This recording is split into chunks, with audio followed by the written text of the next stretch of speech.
Obrigado, Karina. Bom, boa tarde, pessoal. Primeiro eu queria agradecer vocês por virem. Acho que um tema importante também, né, sobre a escuta, o trabalho com pessoas vítimas de violência. Vocês vão perceber que hoje, né, eu vou tentar fazer aqui uma apresentação bem pouco técnica, né, assim, com poucos conceitos, com poucas ideias assim. Acho que é mais uma tentativa de convidar vocês também, né, a pensar a escuta a partir de outros caminhos, né? Para quem já faz, né, isso, acho que é um bom momento para reforçar. Para quem ainda não conhece, quem sabe inaugurar um tanto desse espaço, né? Pode ir passando, Karina, por favor. Tem os slides aí de apresentação do núcleo, né?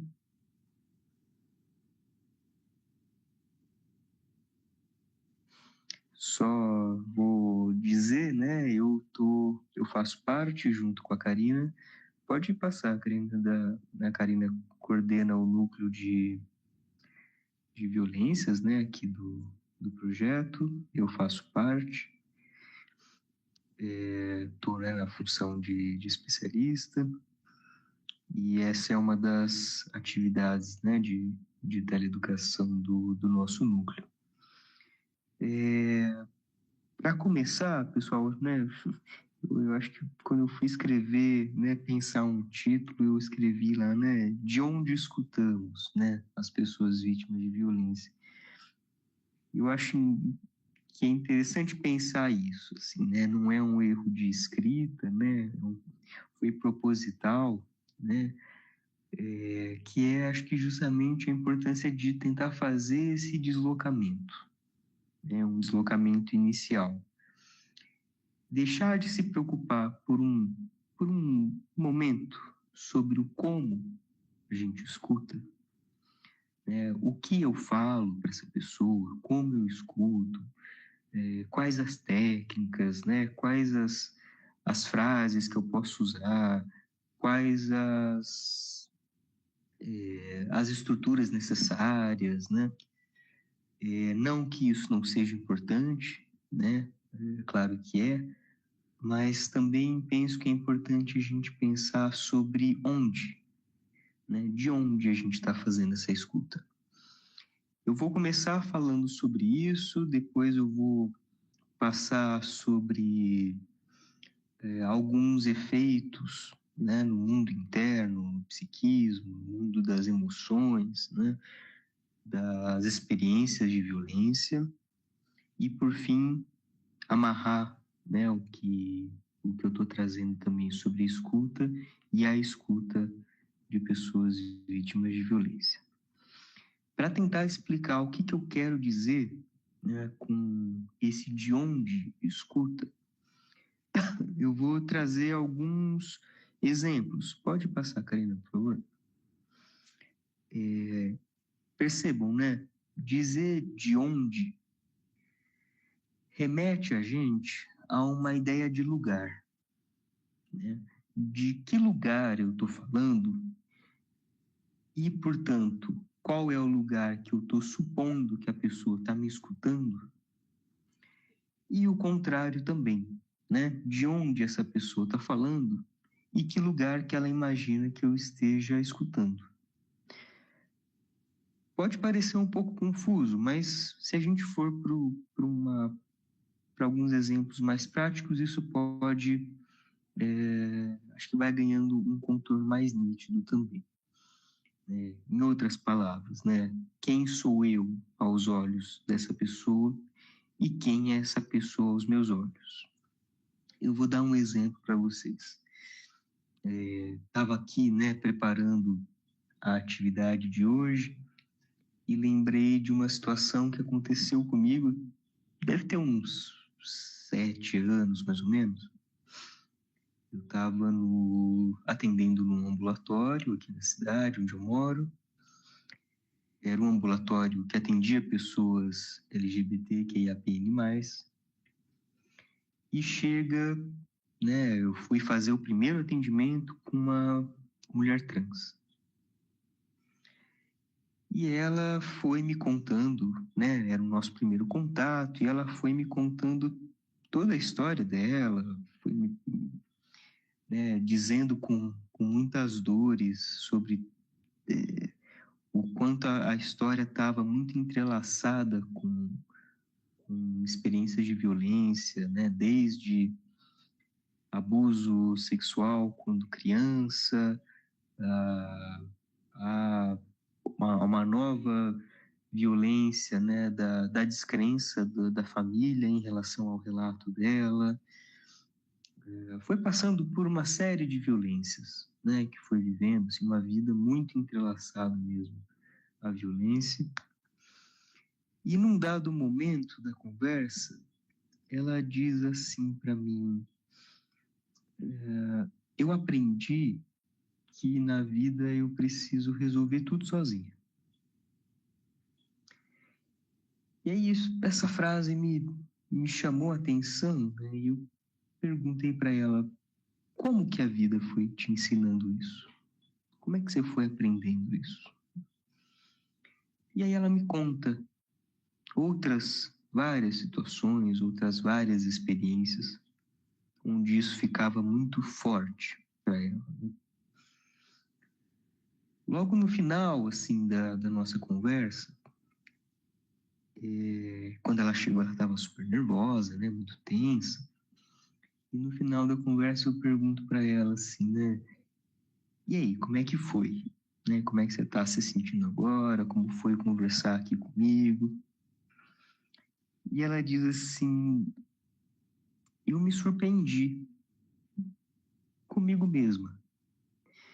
Eu achei que eu não ia conseguir falar dessas coisas aqui com você. Porque eu falei disso, sobre isso, com a psicóloga que estava aqui antes. E pouco tempo depois de eu ter contado tudo isso para ela, ela saiu do ambulatório. Então, vamos perceber, né, que importante essa frase dela, né, esse relato. Esse foi um momento em que dá para a gente pensar, ela não estava se referindo a mim, eu, Gabriel, psicólogo, né? Eu, Gabriel, naquele momento, não era eu era a equipe. Ela se referia a mim enquanto equipe. Eu ocupava um lugar de equipe. É claro, né, assim, se a gente escuta uma pessoa dizendo, poxa, eu não sei se eu ia confiar em você, né, para trazer aqui as minhas dores, as minhas experiências, às vezes a gente pode até levar um pouco pro pessoal, né, dizer, poxa, mas estou aqui na maior boa vontade, né, e ela, né, não acredita ou não confia. Sim, sim, porque não sou eu, né? Ela não estava falando com o Gabriel, psicólogo especificamente, mas ela estava falando da equipe. Até se a gente quiser voltar, ela também estava falando sobre a família, ela também estava falando sobre os pais, ela também estava falando sobre os amigos, né? Amigos que abandonam, amigos que não ouvem, amigos que deixam na mão, né? Família que não acredita, que deslegitima. Tudo isso, né, eram formas de dizer para mim também o que ela foi vivendo na vida. Então percebam, né, eu acho que esse é um ponto importante. Quando eu falo sobre lugar, é isso, né? Eu ali representava aos olhos dela alguém muito além de mim. Vou tentar trazer um outro exemplo para isso ficar ainda um pouquinho mais claro. Eu imagino, bom, eu já tive várias situações, imagino que vocês já devem ter passado também por situações de, bom, tá doente, vai no médico, né? Sei lá, eu aqui, Gabriel, tô com uma amidalite, eu vou lá no médico para buscar um tratamento. Quando eu vou fazer esse movimento, eu estou supondo, né, já antes de conhecer o médico, eu suponho que esse médico tenha um conhecimento sobre a minha condição de saúde, né? Eu suponho que ele saiba resolver a minha dor. Eu suponho que ele saiba dar conta do meu sofrimento. Que ele vai saber como me medicar e como fazer aquela minha dor ir gradualmente indo embora, né? Eu não preciso nem conhecer ele, mas eu suponho isso, né? Acho que todo mundo já deve ter passado por essa situação, né? A gente vai à procura de algo que a gente supõe encontrar ali, né? A dor, a vulnerabilidade, ou mais, né? Acho que quando a gente está com dor, quando a gente está em sofrimento, a vulnerabilidade aumenta um tanto, né? E a gente busca também amparo, né, nesses profissionais. Eu acho que, em certa medida, isso é inevitável, né? Isso faz parte. Isso começa a ganhar alguns contornos negativos quando esse lugar ele não é questionado. Como assim? Bom, vocês também já devem ter tido a experiência de passar por uma consulta médica e sair de lá dizendo: caramba, o médico não me escutou. Ele não prestou atenção no que eu disse. Eu já tive experiência de ir em alguma consulta, o médico me passar lá alguma medicação e eu dizer abertamente, assim, olha, essa medicação eu já tomei e não me fez bem. Tem efeitos colaterais muito pesados. Teria outra? Não, não, isso não dá efeito colateral, não. Toma. Né? Olha que coisa, né? Acreditando tanto saber o que é melhor para o paciente, ele não acredita que o paciente possa saber também sobre a própria vida algumas informações importantes. Quando isso acontece, provoca-se mesmo esse sentimento de não me escutou, me ignorou, né? Passa por cima, né? A decisão do médico passa por cima completamente de qualquer colocação ou posição que um paciente, que um usuário, né? A gente pode chamar de várias maneiras, se coloca, né? Essa é uma outra posição possível, né? E isso começa a ganhar contornos bem negativos quando passa a acontecer desse jeito, né? Acho que o que tem muito, né, muito a ver, aproximando um pouquinho mais, né, do nosso tema aqui, eu acho que é muito comum a gente escutar relatos de profissionais que atenderam pessoas vítimas de violência a partir de um lugar de vitimização. Ai, coitadinha. Ai, é tão fraca. Nossa, tem uma vida tão... Parece que vai para além de uma escuta sensível, né? Vai para um lado de, de criar um vitimismo mesmo em relação à pessoa que está ali, né? Essa é uma outra posição possível, né? Então, eu imagino que já tenha dado para entender com esses exemplos o que eu estou querendo trazer aqui para conversar sobre os lugares de escuta e os lugares de fala, tá? Vamos conversar um pouquinho sobre as experiências de violência. Karina, pode passar, por favor?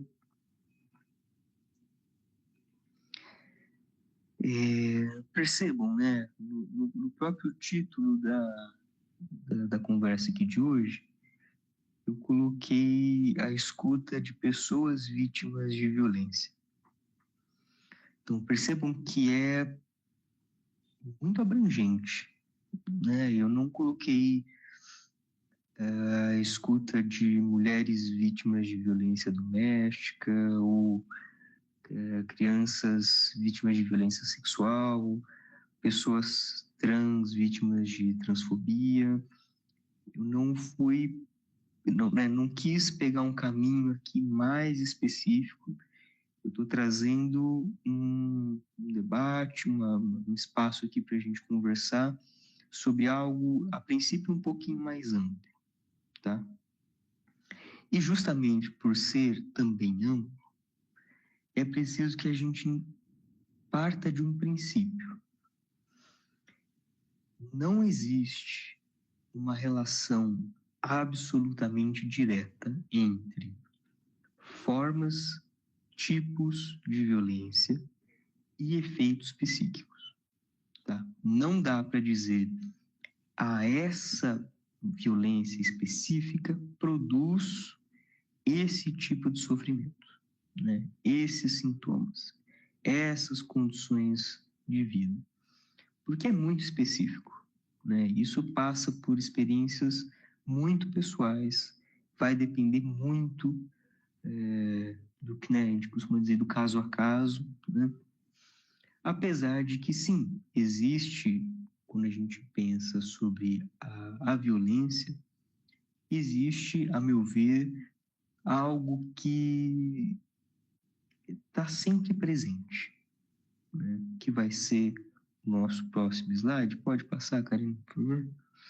Que é a condição traumática. Os episódios de violência, a experiência de violência, ela é tão intensa, ela é tão disruptiva, ela é tão bruta, que ela se configura como uma experiência traumática.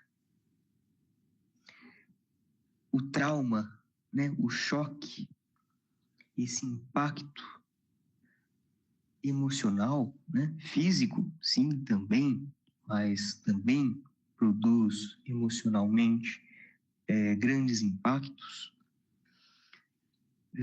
produz com muita frequência algumas condições dentro da pessoa, algumas configurações dentro das pessoas, né? Eu trouxe algumas aqui para a gente conversar, que eu começo aqui falando sobre a ruptura de uma previsibilidade, né, do mundo.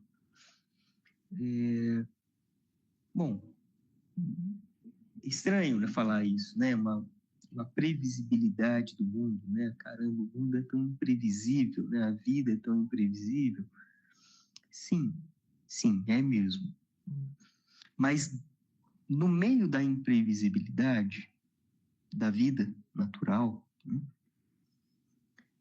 eu ainda consigo encontrar certas previsibilidades, né? Eu aqui, Gabriel, estou aqui, tudo bem, eu não sei o que vai acontecer hoje à noite, mas tem uma certa constância, né? Eu vivo uma certa constância, eu vivo uma certa linearidade que me favorece ter um sentimento de previsibilidade, né? Eu não preciso viver com medo, por exemplo. Mas as experiências de violência, elas geralmente produzem isso dentro das pessoas, né? É muito comum escutar pessoas que sofreram das mais diversas violências, esse sentimento de que a segurança é algo muito difícil de se alcançar, né, na vida em geral. Por isso que a experiência traumática, ela não se encerra em si mesma, né? A experiência traumática é algo que perdura. Não dá para a gente dizer que a experiência traumática ela se limita ao recorte temporal em que ela aconteceu. Não, ela vai se estender temporalmente, tanto para frente quanto para trás. Tá? Uma marca muito forte e eu acho que muito delicada é a despossessão de si. Não sei se vocês já tiveram essa experiência, mas eu já tive algumas experiências de escutar pessoas que foram me relatar as experiências que viveram em violência física, em violência sexual ou em outras formas de violência. E algo muito marcante do relato delas é quando elas dizem durante, né, eu me lembro de uma pessoa que me disse assim, enquanto ele estava me batendo, a única coisa que eu podia fazer era torcer para ele acabar logo. Eu não conseguia me defender, eu não conseguia sair dali, eu não tinha forças, eu não controlava o meu corpo, eu não controlava o meu entorno, eu estava completamente vulnerável, completamente impotente. A única coisa que eu podia fazer era torcer, para que ele não extrapolasse, me machucasse mais ainda, para que aquilo não durasse muito mais tempo. Então percebam o quão profunda é essa experiência e como ela provoca uma dor sem nome, né? É uma experiência que é difícil nomear, é difícil falar sobre ela. Esse é um dos motivos, inclusive, que faz com que a pessoa geralmente se recolha, ela se encolhe e acaba se isolando do mundo, porque não é fácil dar nome para isso, não é fácil falar sobre isso, não é fácil contar para alguém sobre isso. E a pessoa vai ficando com a experiência dentro dela, numa tentativa de digerir aquilo, numa tentativa de ver se passa, mas é uma dor profunda, né? É algo que não se passa com facilidade. E isso faz, sim, com que o isolamento cresça, né, dia a dia. Isso também faz com que essa pessoa acredite, passe a acreditar que ela precisa antecipar tudo o que ela for fazer. E quando eu digo tudo, são das coisas mais cotidianas mesmo. Eu, Gabriel, sou um homem branco, hétero, de classe média. Eu posso tranquilamente sair da minha casa e ir até o mercado a pé, que seja, sei lá, 8, 9 horas da noite, eu moro no interior, aqui é tranquilo, eu posso fazer isso. Mas quantas e quantas pessoas trans, por exemplo, que não se sentem seguras de sair de casa e ir no mercado, seja 1, 2 quarteirões. Já escutei relatos do tipo, poxa, para ir no mercado eu preciso me programar até em qual calçada que eu vou andar, porque aquela calçada tem mais comércio e eu me sinto um pouco mais segura de passar por ali, não pela outra, que tem muita árvore. É uma necessidade de antecipação e de proteção que grita dentro das pessoas, né? É algo muito intenso. E que, claro, dificulta e muito, né, qualquer tipo de tranquilidade, né? de sossego, né? Geralmente são experiências que fazem com que essa pessoa não consiga descansar muito em paz. Eu estou falando das experiências traumáticas e eu penso que, bom, eu trabalho com psicanálise, né? Para quem sabe, a psicanálise trabalhou muito com a noção de trauma e também com a noção de esquecimento, né? Ou o recalque.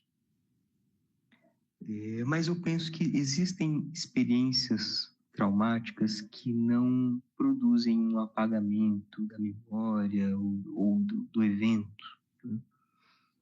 Mas que produzem, sim, uma desorganização muito grande dentro das pessoas. Não é raro a gente escutar, principalmente se o evento violento foi muito próximo, a gente escutar da pessoa uma grande desorganização em relação ao tempo, por exemplo. Confunde, às vezes, os dias, confunde as situações, às vezes vai contar, né, vai relatar o que viveu e relata de maneiras diferentes, às vezes trocando alguns elementos da história. E isso, algumas vezes, pode ser interpretado pelos profissionais como um sinal de mentira, né, de que a pessoa está inventando alguma coisa ali. Mas não necessariamente. Muitas vezes, as situações de violência, elas provocam, pela força, pela intensidade, elas provocam uma desorganização tão intensa que a fala da pessoa também fica muito comprometida, né? Então é muito comum escutar discursos muito confusos quando vão ser relatados, né? Pode passar, Karina, por favor.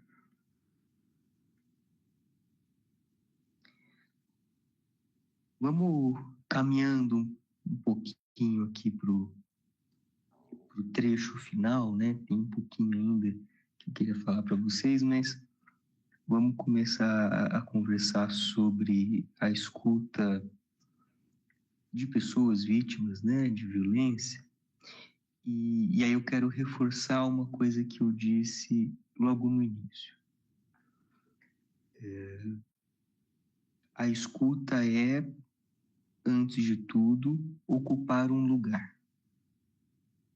A gente não começa a escutar no momento que a pessoa começa a falar. A gente começa a escutar antes da pessoa começar a falar. A gente começa a escutar no lugar que a gente ocupa. A gente começa a escutar a partir do momento em que a gente consegue se questionar criticamente sobre o lugar que a gente está ocupando. Eu vou trazer para vocês aqui alguns exemplos, alguns lugares, né, que eu percebo, que eu já me percebi, né, e que eu também já percebi colegas ocupando durante o trabalho, né, com pessoas que vieram relatar ou que estavam vivendo, né, situações de violência, para dar um contorno também um pouquinho melhor e a gente poder depois seguir para uma discussão. Pode passar, Karina. Eu trouxe aqui tem 3, no próximo slide tem mais um exemplo desses lugares, né? Primeiro, né, eu coloquei aqui um lugar de juiz, né, de fiscal, de corretor, né, como aquele que vai corrigir algo, né? Acho que várias e várias vezes é possível perceber, assim, vivenciar situações né, de equipes, de profissionais, dizendo: ah, não, essa pessoa está errando, né? Essa pessoa tem que sair de casa, essa pessoa tem que se divorciar, essa pessoa tem que deixar a família e ir morar em outro lugar. Essa pessoa tem que fazer isso, como se ela soubesse, né, quais são os caminhos das pedras, né, para essas pessoas. Bom, eu não sei o caminho das pedras nem da minha vida, né? Imagina saber da vida de alguém, né? Não tem como.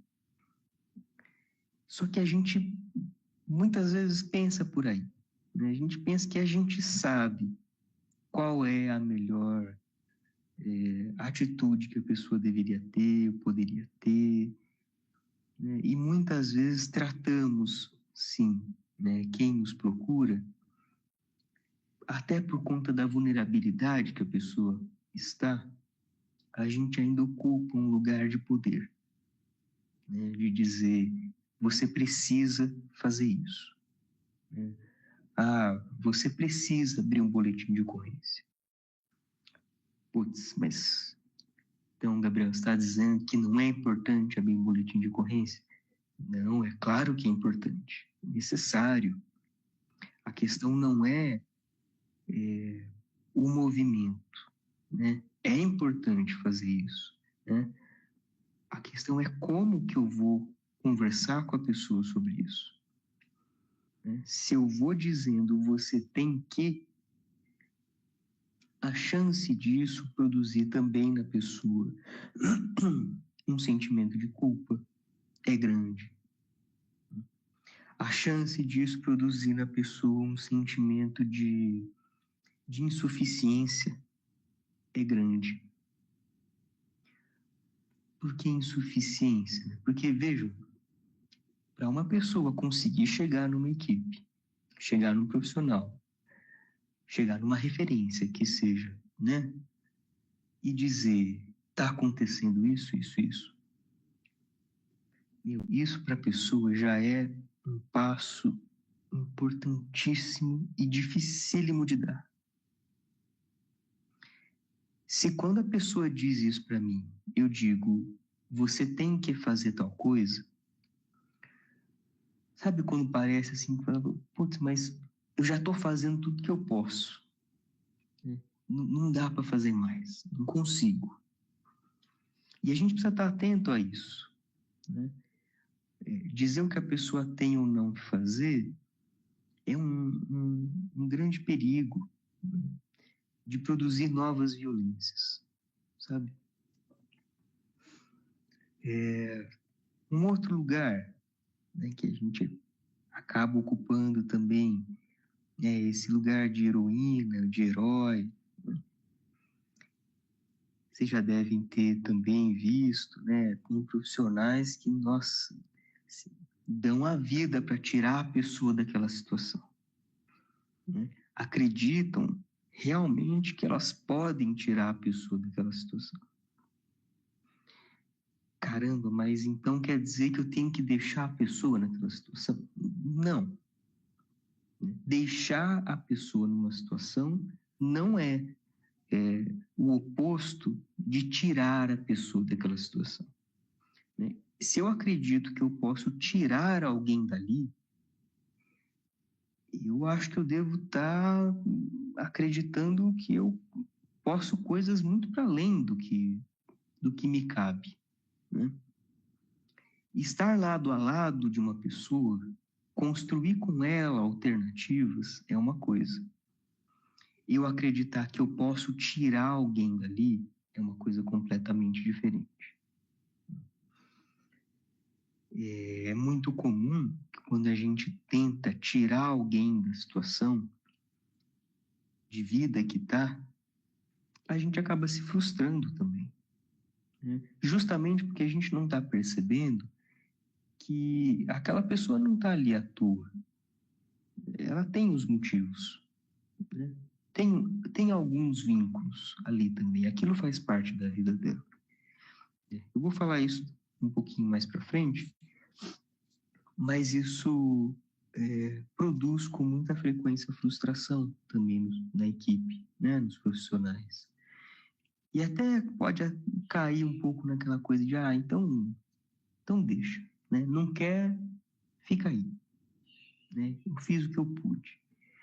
Bom, mas depende, você fez o que você pôde de um determinado lugar, né? Isso tem um pouco a ver com esse terceiro ponto, né? Eu trouxe aqui como matemático, né? Porque é aquela frase do tipo, puxa, não faz sentido a pessoa estar ali, né? Nossa, mas essa mulher apanha do marido e ela continua na casa, ela continua casada, não faz sentido. Bom, é claro, não faz sentido para você. Não. Em algum lugar na vida, aquele laço está feito. Aquilo faz parte da vida da pessoa, né? Por mais que para nós, para você, possa não fazer sentido algum. Nossa, mas como é que faz sentido eu ficar em algum lugar que me faz mal? Bom, a gente não precisa ir longe, né, pessoal? Eu posso pensar aqui, vocês aí, né, onde vocês estão, vocês podem pensar quantas coisas na vida de vocês sabem que prejudica, mas vocês fazem mesmo assim, né? Quantas coisas que a gente sabe que faz mal, mas a gente mantém fazendo, porque a conta não é simples, né? Não é 1 mais 1 é igual a 2. Né? Quando se trata de vínculos, quando se trata do mundo emocional, as coisas são muito diferentes. É muito mais complexo, né? Pode passar, Karina, por favor. A última imagem, né, que eu trago aqui é essa do técnico burocrata, né? Pega essa prancheta, preenche o formulário, põe na pilha e é isso, né? Bom, de novo, né? Não estou dizendo aqui com isso que formulários não devem ser preenchidos, né? Não, eles são extremamente necessários, importantes para a estruturação do trabalho. A questão é outra, né? A questão é quando a burocracia, quando os formulários, essa parte técnica, ela vai servir como um elemento que impõe uma distância entre a pessoa e o profissional, né? Entre o usuário e o profissional. Para eu não chegar perto, preencha aqui o formulário. Para eu não me envolver emocionalmente, fica aqui com o papel. Claro, né? Eu sei que eu não estou dizendo tudo isso, mas eu falei antes, né? São lugares que eu também já me vi ocupando. Não penso que a gente ocupe esses lugares porque somos profissionais ruins, ou porque não estamos preparados, ou porque somos pessoas más. Não. Mas a carga emocional, né, a experiência emocional de estar ali, de estar conversando, né, de estar vivendo junto ali a dor da pessoa, ela vai fazendo com que a gente também muitas vezes tente se defender dela. Pode passar, Karina.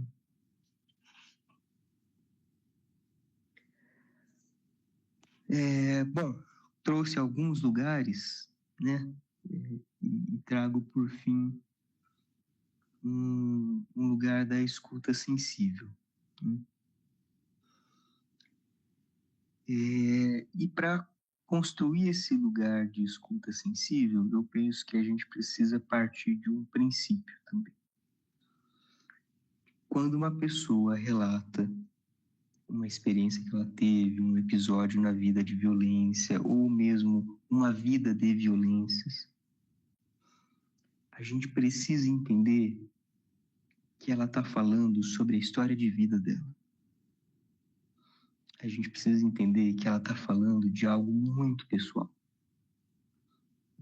Não dá para dizer para uma, não sei, né, para um adolescente ou para um adulto trans, olha, sai de casa porque a sua família está muito violenta.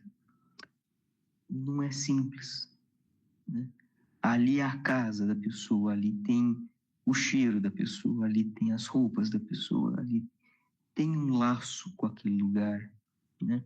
Laço que muitas vezes não é fácil soltar. Laço que muitas vezes faz com que a pessoa se identifique ali, né? Aqui é o meu, né?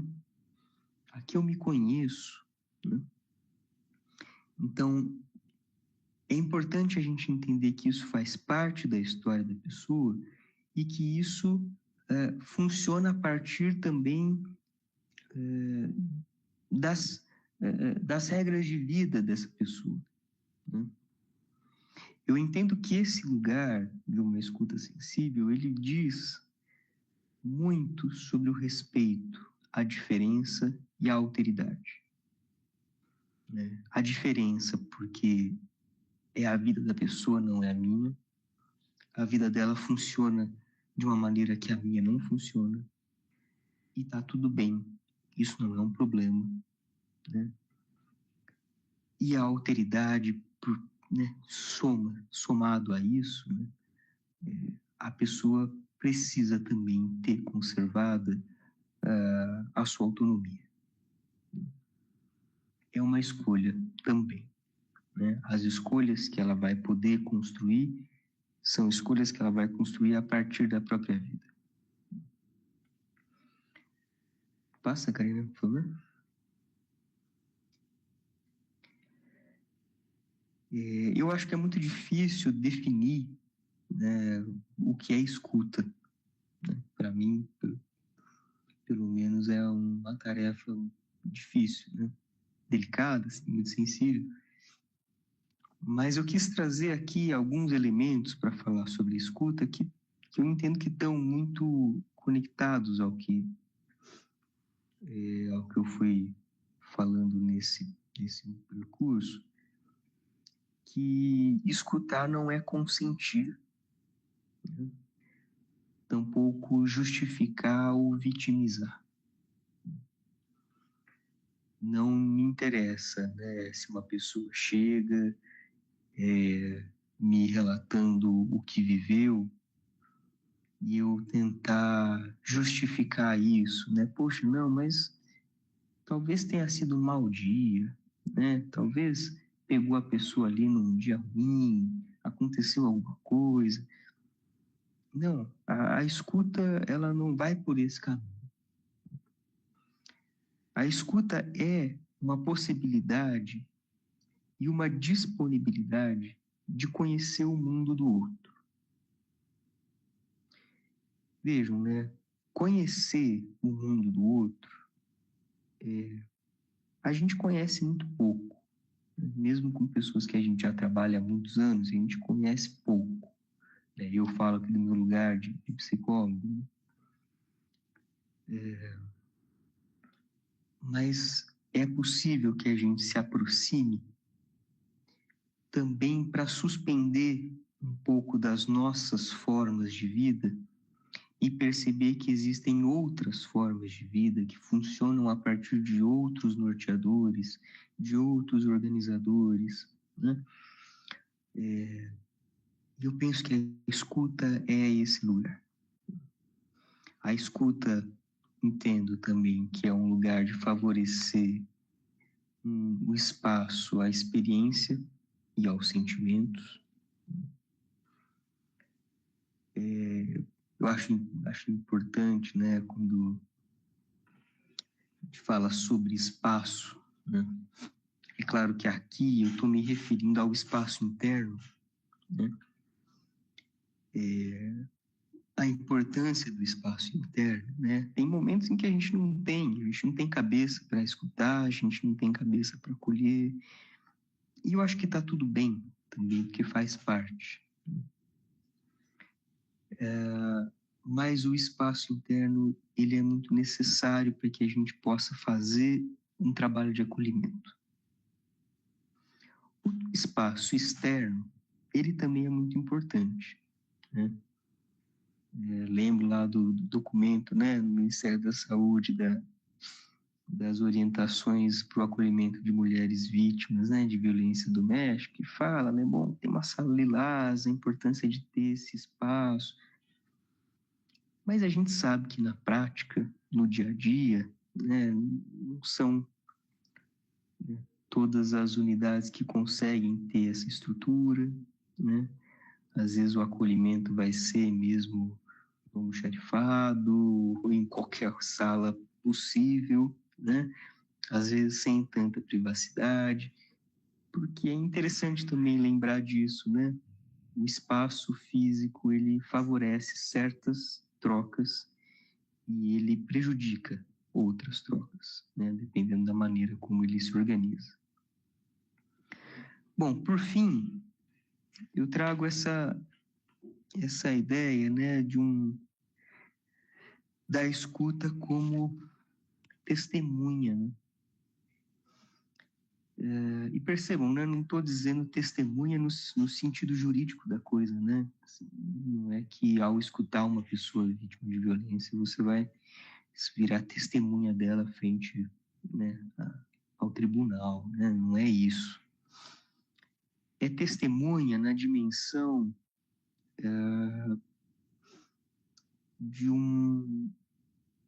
de tornar aquilo real, sabe? É testemunha no sentido de dizer de uma pessoa que precisa que acreditem nela, de uma pessoa que precisa se sentir levada a sério, de pessoas que não vão transformar aquilo que ela está dizendo em vitimismo, em mentira, em qualquer outra coisa. Estar no lugar de testemunha é estar nesse lugar de dizer eu acredito no que você está me contando e eu vou levar a sério o que você está me dizendo, e isso se torna uma realidade entre nós também. Eu disse lá no começo, né, de uma paciente que eu atendi no ambulatório, que disse, bom, eu falei da minha experiência de ter sido vítima, né, de um abuso sexual quando criança, e a minha família fingiu que, ou disse que era mentira minha. Aí tá, né, a importância da testemunha, né? A importância de testemunhar o que aquela pessoa vive, né? Porque ter esse lugar de testemunha é também não estar sozinho.